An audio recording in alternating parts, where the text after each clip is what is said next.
لیکن مرزا منگول نے اپنی اس تقریر میں شیخ زبیر رحمہ اللہ کی اس بات کا کوئی ذکر نہیں کیا۔ کس صحابی رضی اللہ عنہ نے خاص طور پر حکم دیا کہ تم جا کر عمار بن یاسر کو قتل کر دینا رضی اللہ عنہ وارضاہ۔ ہم کہتے ہیں اگر یہ سوال خود مرزا منگول سے ہو تو اس کا کیا جواب ہوگا؟ پوری زندگی روتے تھے اور اس حدیث کو یاد کرتے تھے کہ عمار کا قاتل اور مال لوٹنے والا جہنم کی آگ میں۔ اب کم سے کم عقل رکھنے والا بندہ بھی سمجھ سکتا ہے کہ باقی باتیں مرزا کی ذاتی ایجادات ہیں۔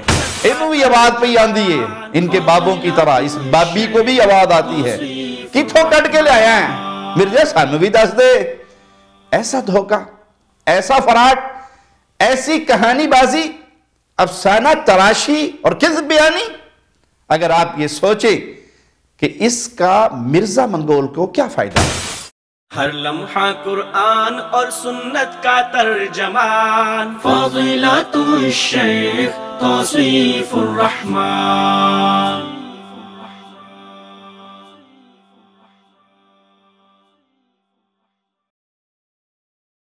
السلام علیکم ورحمۃ اللہ وبرکاتہ۔ ان الحمد للہ نحمده ونستعینه ونستغفره ونعوذ باللہ من شرور انفسنا ومن سیئات اعمالنا من يهده الله فلا مضل له ومن يضلل فلا هادي له اشهد ان لا اله الا الله وحده لا شريك له واشهد ان محمدا عبده ورسوله اما بعد۔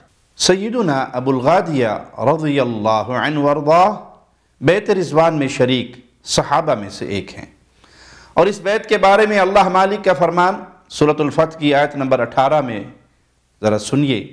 لقد رضی اللہ عن المؤمنین اذ یبایعونک تحت الشجرہ، یقیناً اللہ ایمان والوں سے راضی ہو گیا جو وہ اس درخت کے نیچے آپ سے بیعت کر رہے تھے، یعنی رسول اللہ صلی اللہ علیہ وسلم کے دست مبارک پر بیعت کر رہے تھے۔ فَعَلِمَ مَا فِي قُلُوبِهِمْ، تو اس اللہ نے جان لیا جو کچھ ان کے دلوں میں ہے۔ آیت کی الفاظ پر ہر ایمان والے کو خوب غور کرنا چاہیے کہ اللہ تعالیٰ نے ان صحابہ کے لیے اپنی رضامندی کا اعلان قرآن مجید میں نازل فرمایا، اور مالک کا فرمان لَقَدْ رَضِيَ اللَّهُ، یقیناً بے شک اللہ مومنوں سے راضی ہو چکا ہے۔ پھر ان کے دلوں کا حال بھی مالک نے بیان فرمایا کہ معاذ اللہ، یہ رضامندی بے خبری پر مبنی نہیں، نعوذ باللہ ثم نعوذ باللہ، بلکہ اللہ ان کے دلوں کی کیفیت سے باخبر ہے، اسی لیے اللہ تعالیٰ نے ان سے رضامندی کا اعلان کیا۔ اب کوئی شخص اگر یہ دعویٰ کرتا ہے کہ نعوذ باللہ ثم نعوذ باللہ، اللہ کو تو معلوم ہی نہیں تھا وہ آئندہ زندگی میں کیا کرنے والے ہیں، تو یہ مسلمان نہیں ہو سکتا، یہ کہنے والا کافر ہو جائے گا۔ یہ نعوذ باللہ کو یہ کہے کہ اللہ تعالیٰ ان کے دلوں کی کیفیت سے ناواقف تھا، یا اللہ تعالیٰ ان کے دلوں کی کیفیت سے واقف نہیں کہ یہ مال کے لالچ میں یا اقتدار کے لالچ میں خود کو مومن کہہ رہے ہیں، اسلام کا دعویٰ کر رہے ہیں، در حقیقت تو یہ جہنم کے داعی ہیں نعوذ باللہ۔ ایمان والے جانتے ہیں کہ رب کے فرمان کی کیا شان ہے۔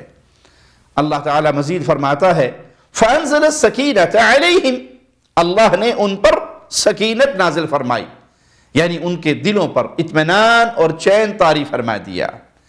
وَأَثَابَهُمْ فَتْحًا قَرِيبًا، اور بدلے میں انہیں قریب فتح عطا کی۔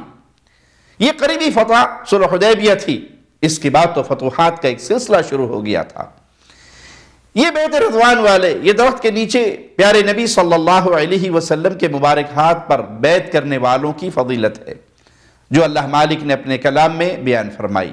رہتی دنیا تک لوگ اس فضیلت کو پڑھتے رہیں گے، اہل ایمان اسے تسلیم کرتے رہیں گے۔ انہی پیارے صحابہ کی جماعت میں ایک صحابی کا نام ابو الغادیہ رضی اللہ عنہ وارضاہ۔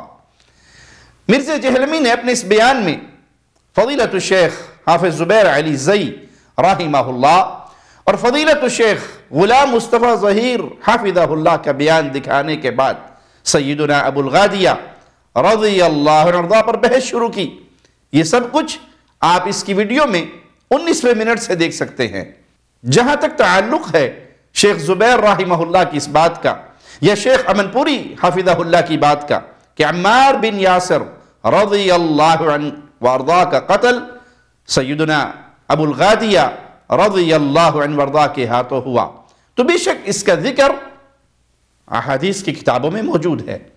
شیخ رحمہ اللہ نے اس پر ایک مضمون بھی لکھا تھا جو ان کے ماہنامہ رسالہ الحدیث کے شمارہ نمبر 31 دسمبر 2006 میں چھپا۔ اس میں آپ نے ایک سوال کا جواب دیتے ہوئے یہ بھی لکھا تھا کیا ابو الغادیہ دوزخی تھے؟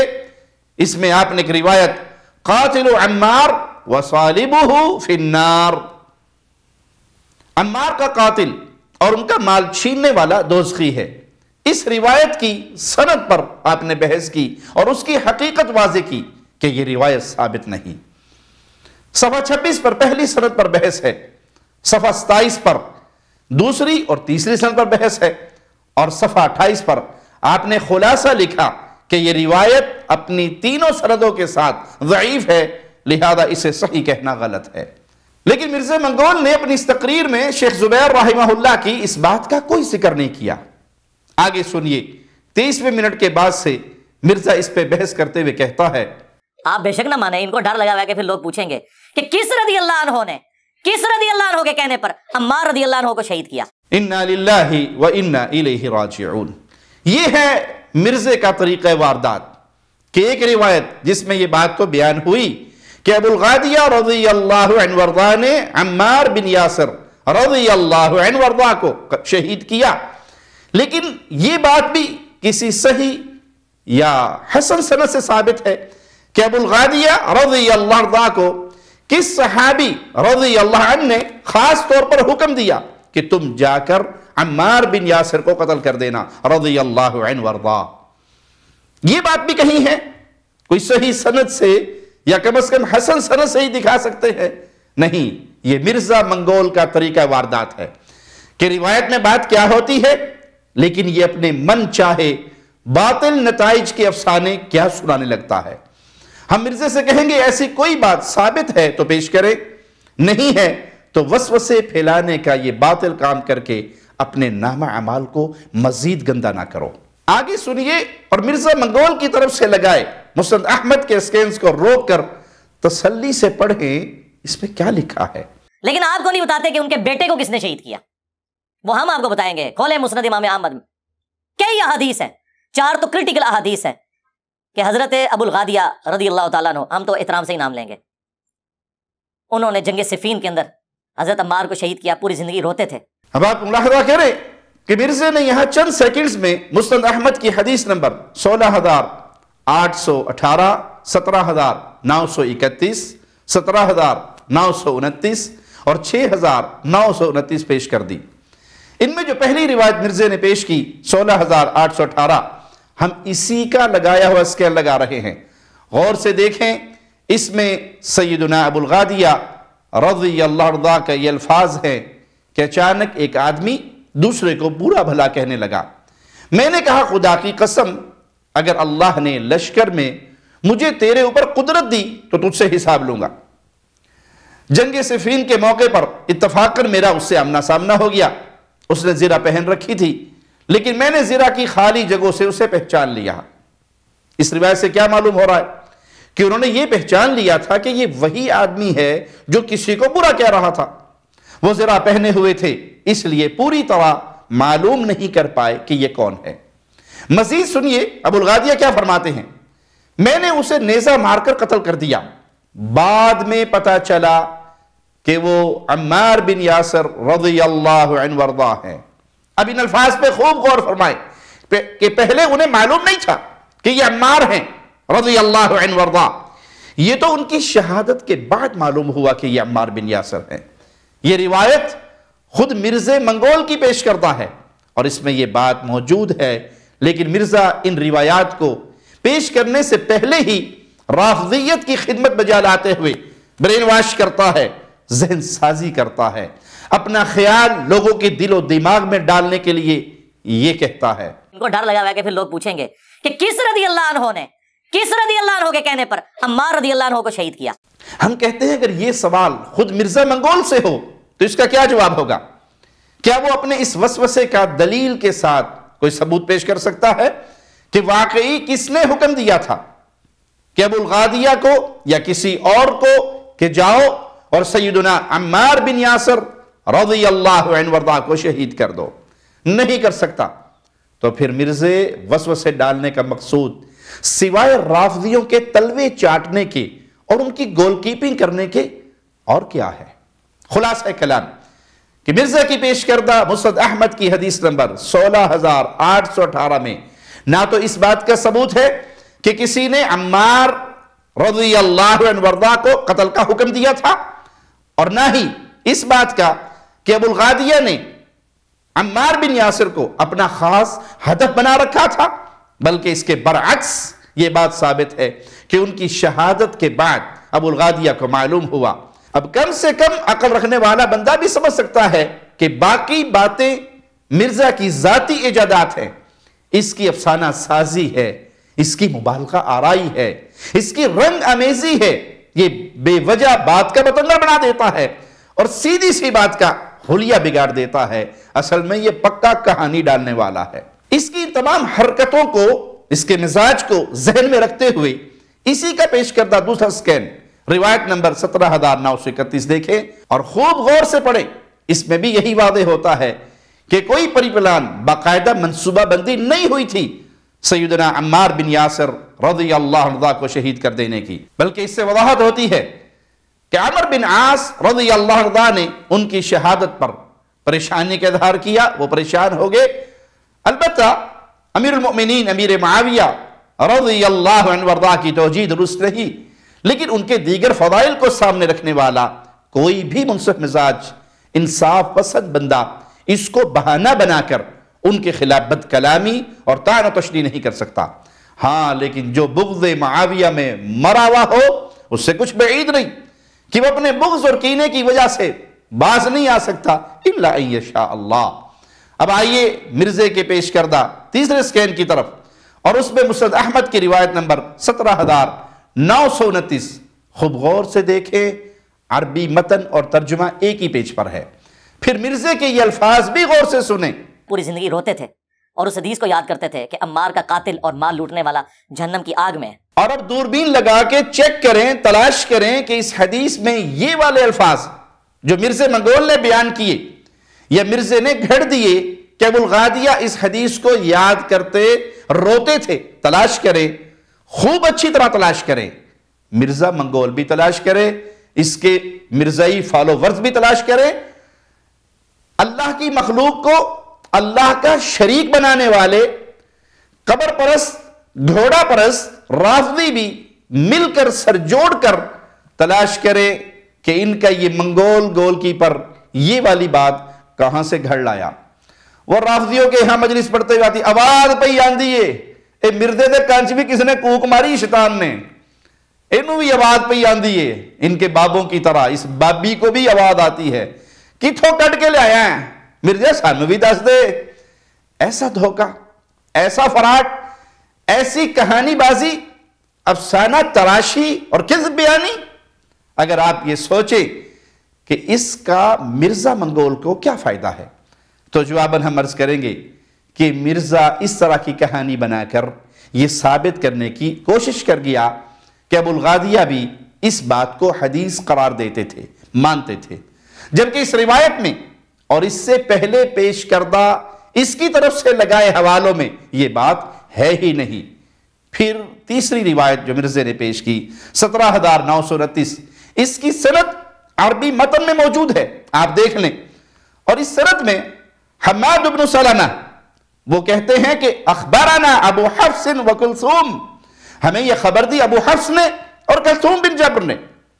ان میں ابو حفص تو مجہول راوی ہیں، اس کا کوئی عطا پتہ ہی نہیں، یہ کون ہیں، کیسے ہیں، ان کا نام کیا ہے، روایت بیان کرنے میں ان کی حیثیت کیا ہے، کچھ بھی نہیں معلوم۔ دوسرے راوی کلثوم بن جبر، یہ راوی تو ثقہ ہیں، لیکن حماد رحمہ اللہ نے یہ وضاحت نہیں کی کہ یہ الفاظ ان دونوں میں سے کس راوی کے ہیں کہ قاتل عمار جہنمی ہے۔ جب یہ بات واضح نہیں تو علامہ البانی رحمہ اللہ کی تصحیح محتاج ثبوت ہے۔ اگر بات اسے صحیح قرار دیتے ہیں تو بعض محدثین نے اسے ضعیف بھی کہا ہے۔ مرزے کا صحت پر ہی اصرار ہے تو ثابت کرے۔ ان دونوں میں سے ثقہ راوی نے یہ الفاظ بیان کیے، جبکہ قرآن حکیم کی آیت اصحاب الشجرہ کے بارے میں اللہ کی رضامندی دو ٹوک وعدے کر رہی ہے، ثابت کر رہی ہے، اور یہ بالکل قطعی اور یقینی بات ہے۔ اس کے خلاف واقع ہونے والی خبر جو سندن بھی مشکوک ہے، وہاں تو یہ واضح نہیں کہ الفاظ کس راوی کے ہیں، پھر یقینی بات کو چھوڑ کر مشکوک چیز پہ اصرار واضح غلطی یا ضد کے علاوہ اور کیا ہو سکتا ہے۔ یاد رہے کہ سورۃ الفتح کی آیت نمبر 18 میں ان کے لیے اللہ مالک نے رضامندی کا اعلان کیا ہے، اور قرآن مجید کی سورۃ توبہ کی آیت نمبر 72 میں اللہ مالک کیا فرماتا ہے؟ وَرِضْوَانٌ مِّنَ اللَّهِ أَكْبَرُ، اور اللہ کی طرف سے رضامندی سب سے بڑی ہے۔ کیا معنی؟ کہ سب سے بڑی چیز اللہ کی طرف سے رضامندی کا اعلان ہے جو صحابہ کو حاصل ہو چکی ہے۔ کاش مرزا منگول اور اس کے فالوورز ان آیات پر غور و فکر کریں تو جن کے لیے اللہ نے اپنی رضا کا اعلان فرما دیا ان کے خلاف باطل پروپیگنڈا کرنے سے بعد آ جائیں، اور اگر جانتے بوجھتے ضد میں آ کر یہ سب کچھ کر رہے ہیں تو پھر کیوں باز آنے والے ہوں گے، پھر تو لگے رہیں گے۔ اب آئیے اس بارے میں اس تقریر میں مرزے کی جانب سے پیش کردہ آخری اور چوتھے سکین کی طرف، جو مسند احمد کی روایت 6929 ہے۔ مرزے نے عربی متن اور ترجمہ دونوں ساتھ لگا رکھا ہے۔ اس میں واضح طور پر لکھا ہے، حنظلہ بن خویلد کا بیان ہے کہ میں معاویہ کے پاس تھا رضی اللہ عنہما، اذ جاءہ رجلان یختصمان فی رأس عمار، کتنے ان کے پاس دو آدمی آئے، یہ سیدنا عمار بن یاسر رضی اللہ عنہ وارضاہ ان کے سر کے بارے میں جھگڑ رہے تھے۔ یقول کل واحد منہما انا قتلتہ، ان دونوں میں سے ہر ایک یہ کہہ رہا تھا کہ میں نے انہیں قتل کیا ہے۔ اس پر عبداللہ بن عمر رضی اللہ عنہما نے ان دونوں سے کہا، تم دونوں ایک دوسرے کو مبارکباد دو، کیونکہ رسول اللہ صلی اللہ علیہ وسلم کا فرمان ہے عمار کو باغی گروہ قتل کرے گا۔ اس روایت میں تو یہ بات ہے کہ دو اور لوگ بھی تھے جن کا دعویٰ تھا کہ ہم نے عمار رضی اللہ عنہما کو قتل کیا، تو آپ صرف ابو الغادیہ رضی اللہ عنہ کو قاتل کیوں قرار دے رہے ہیں؟ آخر آپ نے اس تقریر میں یہ بات کیوں بیان نہیں کی، اور انڈر لائن کرتے ہوئے اس بات کو پوائنٹ آؤٹ کیوں نہیں کیا، ہائی لائٹ کیوں نہیں کیا؟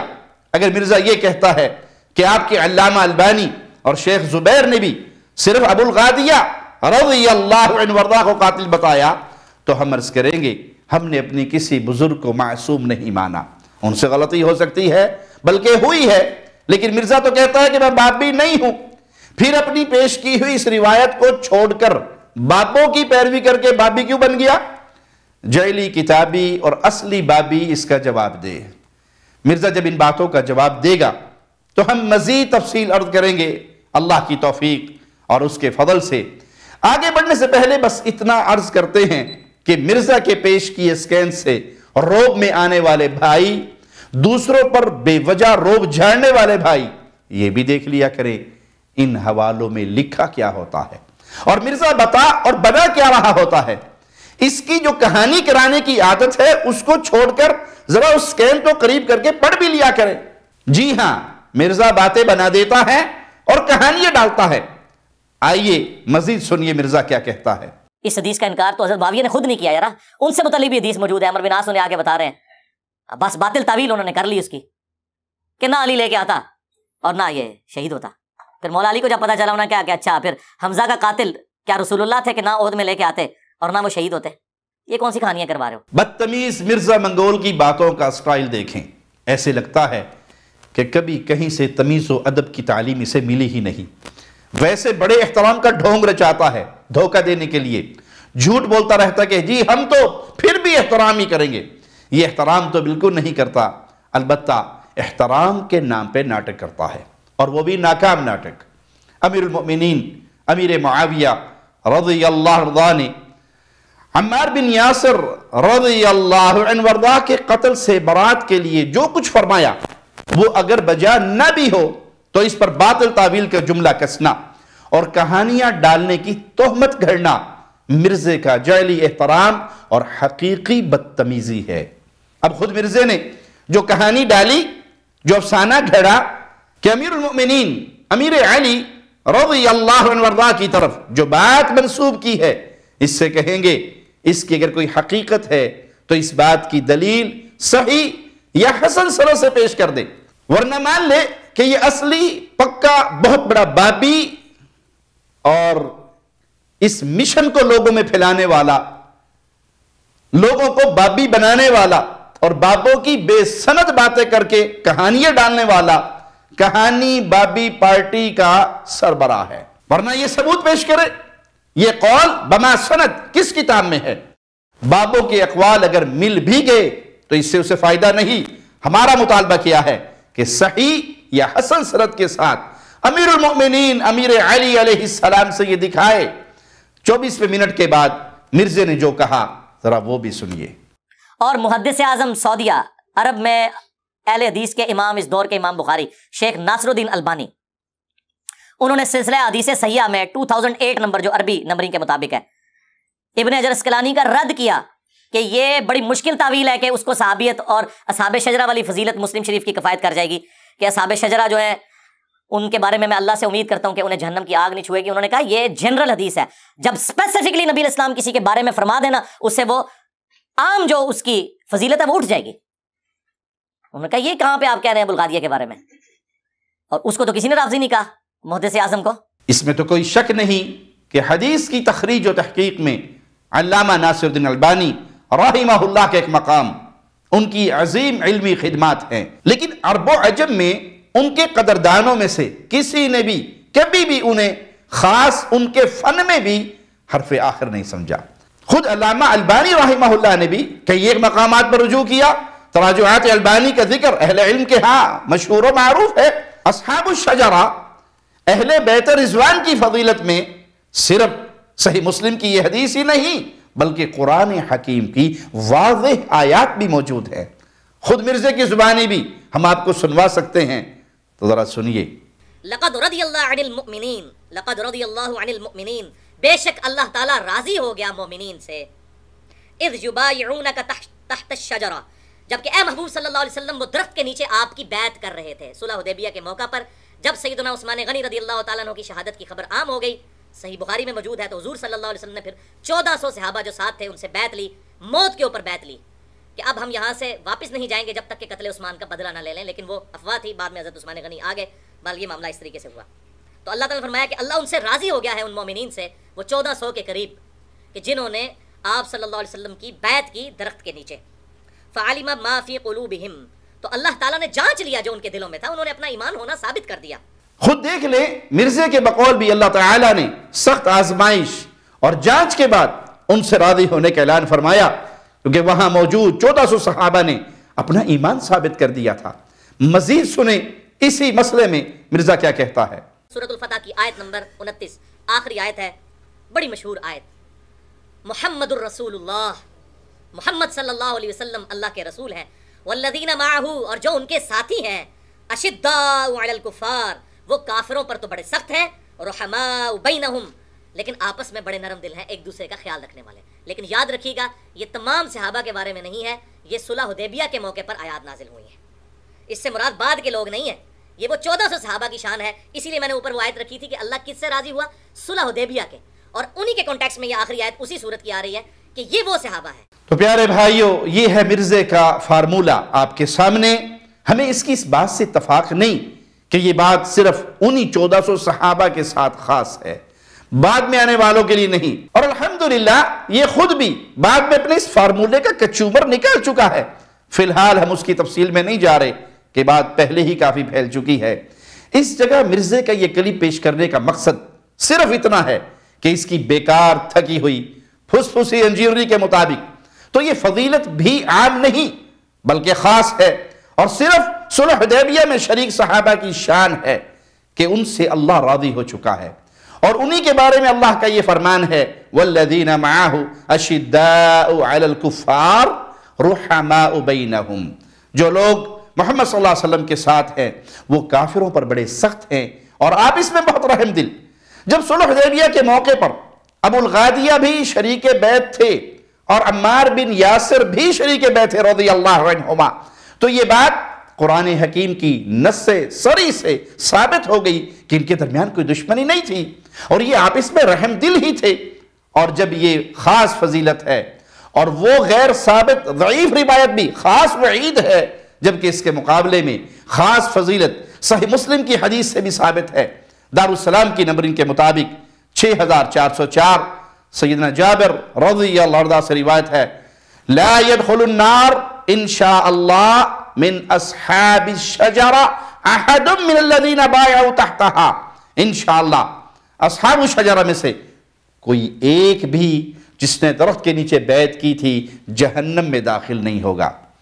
مرزے کی چالاکیت دیکھیے، حدیث معلوم ہے، پیش بھی کرتا ہے، لیکن صرف ایک جھلک دکھا کر ہٹا دیتا ہے اور ترجمہ بھی ٹھیک نہیں پڑتا۔ آپ خاص اس حدیث کے بارے میں ذرا اس کا رویہ چیک کریں۔ یہ بڑی مشکل تعویل ہے کہ اس کو صحابیت اور اصحاب شجرہ والی فضیلت مسلم شریف کی کفایت کر جائے گی۔ یہ مرزے نے البانی رحمہ اللہ کی بات نقل کرتے ہوئے کہا، اب یہ حدیث کتنے سیکنڈ میں سنا کر آگے بڑھتا ہے یہ دیکھیں۔ اصحاب شجرہ جو ہیں ان کے بارے میں اللہ سے امید کرتا ہوں کہ انہیں جہنم کی آگ نہیں چھوئے۔ غور سے دیکھ لیں، بار بار سنیں، خوب غور و فکر کریں۔ صرف 6 سیکنڈ میں حدیث سنا دی، اپنی مرضی سے جتنا سنانا چاہا اور اصل الفاظ کا بالکل بھی خیال نہیں رکھا۔ ہم کہتے ہیں آخر یہ سب چالاکیاں کیوں؟ یہ اپنے بارے میں بڑا زور دے کر خود کو خالص حق بیان کرنے والا علمی کتابی ثابت کرنا چاہتا ہے، لیکن اس کے علمی کتابی ہونے کی اصل حیثیت یہ ہے کہ مخصوص پروپیگنڈا کرتا ہے۔ جن احادیث سے اس کے باطل خیالات کے مطابق صحابہ کی کوئی کمزوری ثابت ہوتی ہے، اس میں یہ اپنے من مانے تبصروں کے ساتھ جعلی کہانیاں ڈالتا ہے، اور جہاں سے فضیلت ثابت ہوتی ہے وہاں سے فوراً پھسل کے نکل جاتا ہے، کنی کتراتا ہے۔ مرزا منگول لوگوں کو مکمل الفاظ پڑھ کر سناتے نا، اور اصل ترجمہ بھی بتاتے کہ اللہ کے رسول صلی اللہ علیہ وسلم نے اصحاب شجرہ کے بارے میں فرمایا انشاءاللہ ان میں سے کوئی ایک بھی، احدن لفظ ہے پیارے حبیب علیہ السلام کے، احدن کوئی ایک بھی جہنم میں نہیں جائے گا۔ جہاں کوئی ایک بھی نہیں کہا، اب بتاؤ یہ عام بات ہے، یہ اصحاب شجرہ کے لیے بالکل خاص بات۔ حدیث کے مقابلے میں اپنا خیال منوانے کے لیے حدیث کو چھوڑ کر عالم کی بات پیش کر کے بابی بن گئے اور بابا ازم پھیلا رہے ہو۔ میرے بھائیو، علامہ البانی رحمہ اللہ نے اس ضعیف روایت کو صحیح سمجھتے ہوئے بھی اس کو مشکل کہا، ناممکن نہیں کہا۔ مطلب کی تھی تو مرزا لے اڑا اور عملاً اسے ناممکن ثابت کرنے کی کوشش میں سرگردہ ہو گیا۔ در حقیقت تو یہ مشکل ہے ہی نہیں، کیونکہ وہ روایت قاتل عمار جہنمی ہے ثابت ہی نہیں، جبکہ فضیلت قرآن اور صحیح مسلم سے ثابت ہے۔ کیا خاص معاملے سے عام فضیلت اٹھ جاتی ہے؟ یہ سوال آپ کے سامنے رکھا ہے۔ بس غور و فکر کی دعوت دیتے ہوئے عرض ہے کہ مرزے نے دوسروں کے کندھوں پر بندوق رکھ کر فائر کرتے ہوئے کہا، انہوں نے کہا یہ جنرل حدیث ہے، جب اسپیسیفکلی نبی اسلام کسی کے بارے میں فرما دینا، اس سے وہ عام جو اس کی فضیلت ہے وہ اٹھ جائے گی۔ دلیل کے لحاظ سے یہ بات صحیح نہیں اور کوئی قاعدہ کلیہ تو قطعا نہیں، کیونکہ شرکاء بدر کو جو فضیلت ہے وہ کیا ہے؟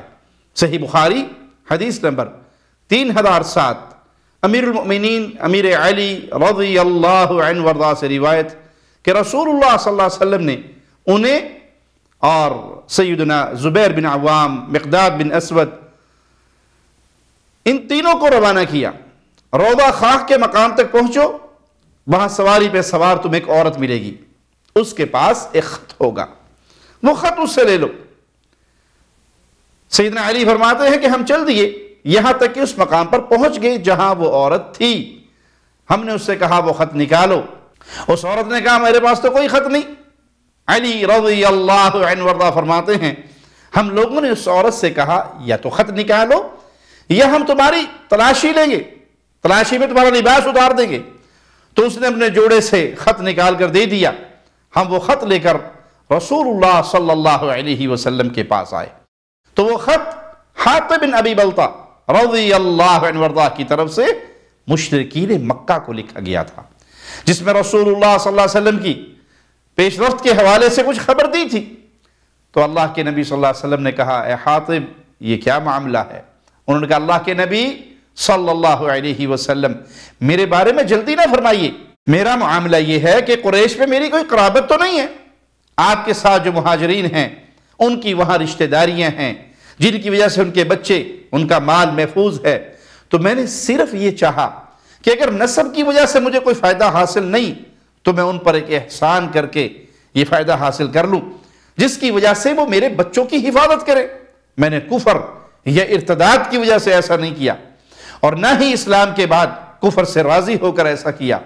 تو رسول اللہ صلی اللہ علیہ وسلم نے ان کی یہ وضاحت سن کر فرمایا لقد صدقکم، انہوں نے سچ کہا ہے۔ عمر رضی اللہ عنہ نے عرض کی اے اللہ کے پیارے حبیب صلی اللہ علیہ وسلم مجھے اجازت دیں میں اس منافق کی گردن اڑا دوں۔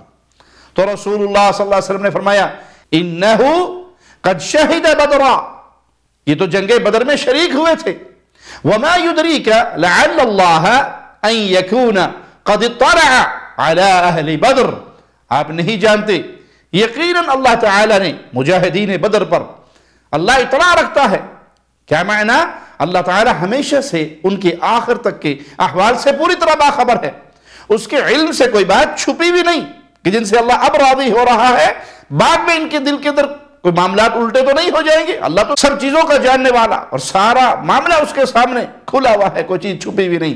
اس کے باوجود اللہ مالک نے اہل بدر سے کیا کہا اعملوا ما شئتم قد غفرت لکم، تم جو چاہو عمل کرو میں تمہیں معاف کر چکا ہوں، یعنی تمہاری مغفرت کر چکا ہوں۔ مرزا فارمولے کے مطابق یہ بھی عام فضیلت ہے اور اس اعتبار سے تو واقعی عام ہے کہ تمام اہل بدر کے لیے ہے۔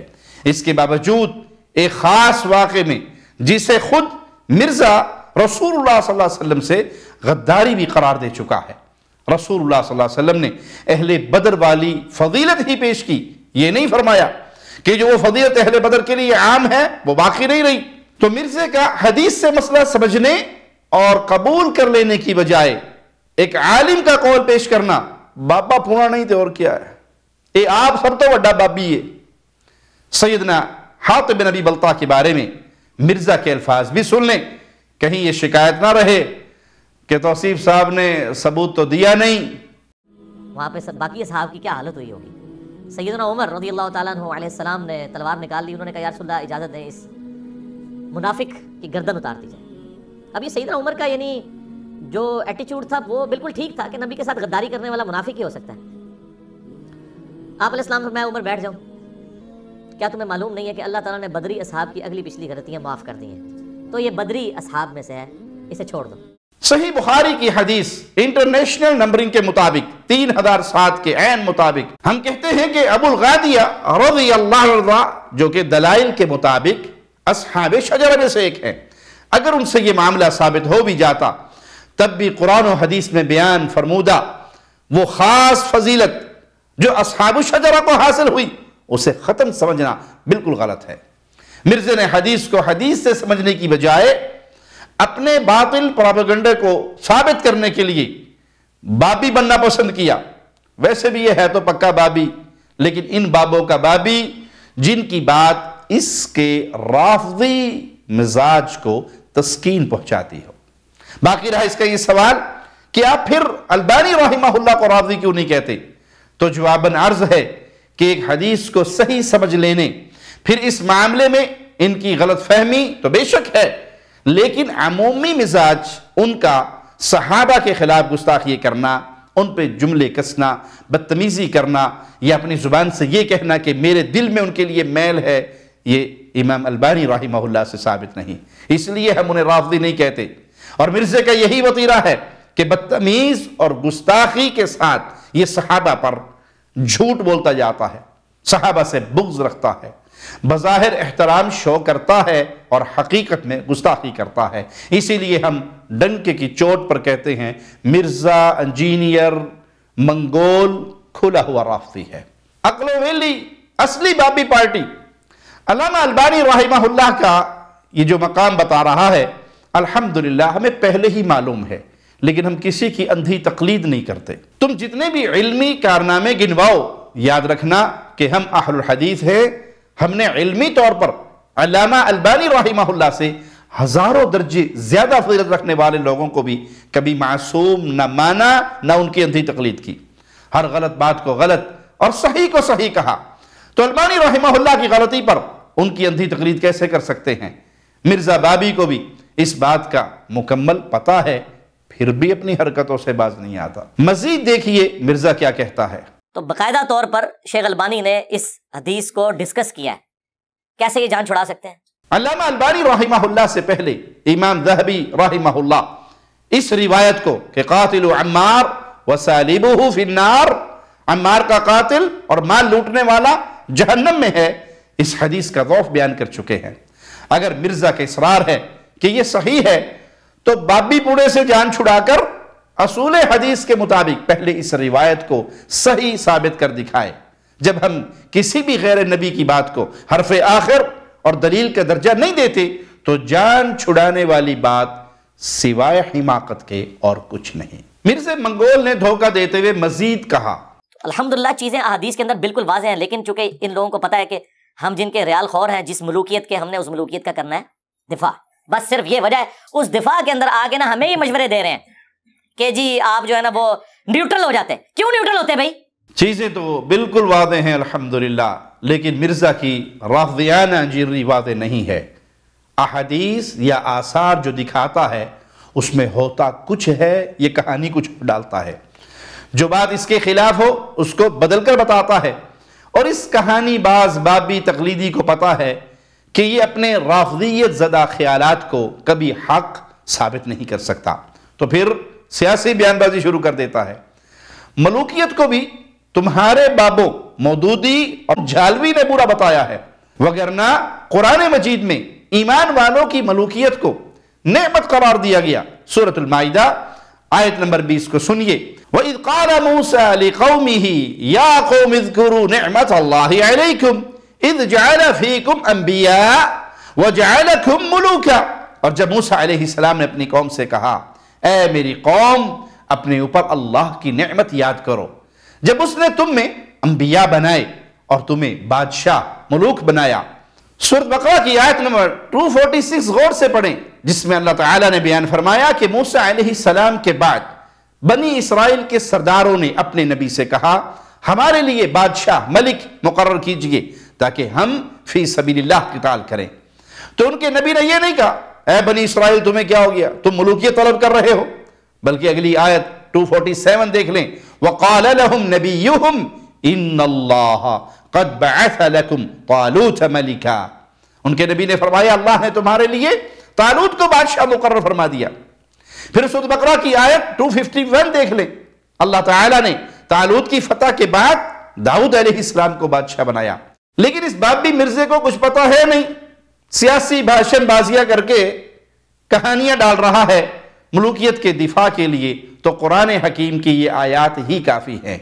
لیکن یہ تقیہ باز بابی چاہتا ہے کہ میں صحابہ کرام کے خلاف جو چاہے بکتا رہوں، لیکن یہ اس بات کو کیسے مان سکتا ہے کہ میں صحابہ کے خلاف بکتا ہوں اور یہ ان کا دفاع کرتے ہیں؟ اس طرح اس کی رافضیت کا پول مزید کھل جائے گا۔ تو ایسے بہت سے ایمان والوں کو اپنی طرح گستاخ بنانا چاہتا ہے، اس لیے جھوٹے الزام لگاتا پھرتا ہے۔